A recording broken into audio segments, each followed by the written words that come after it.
Hey everybody, this is a real quick video. In case you have Harman JBL Tune 670NC wireless Bluetooth headphones and you need to do a hard reset to the factory default settings on them.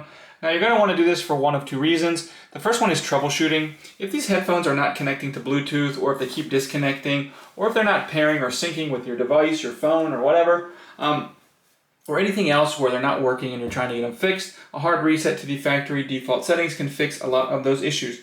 Now the second reason you might want to do this is if for whatever reason you're trying to just set these headphones up as a new set of headphones, you want to clear all the pairing history off of them so that you can go ahead and just get a fresh start on them. We can just go ahead and do this really simply. All we need to do on these headphones is we're just going to come in and press and hold the volume up and the volume down buttons for 5 seconds simultaneously for 5 seconds, and the headphones will reset to their factory default settings, and you can go ahead and set them up as a brand new set of headphones.